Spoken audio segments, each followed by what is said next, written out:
how come we're eating this? So it's so important to understand. And just the summary is we're eating it because it's what we grew, not the other way around. And we were growing it not for human health. This is really the key.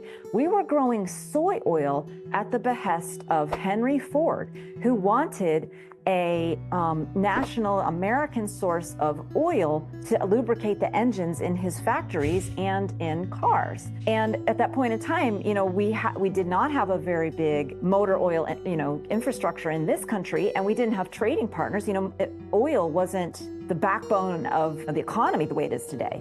And so he was like, well, why can't we just grow some? Aren't there some oily plants? I know that my olive oil is oily. Can't we do something like that? And that's why we started growing soybeans. Wow. That's why we started growing them.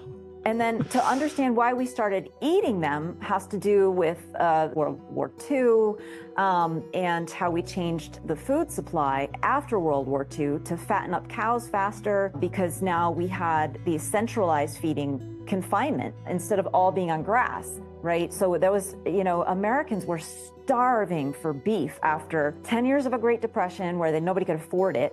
It was the, animals were dying in the Dust Bowl of the 1930s. And then, the whole war era with deprivation and everything being sent, oriented around the war machine.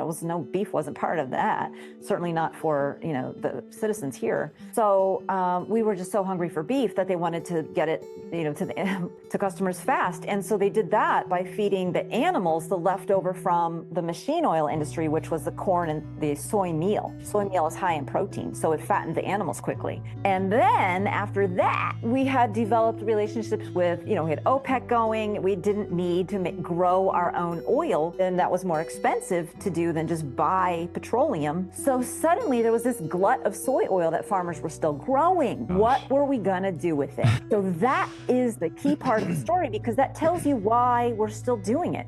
Because we eat what we need to grow. We don't grow what we need to eat.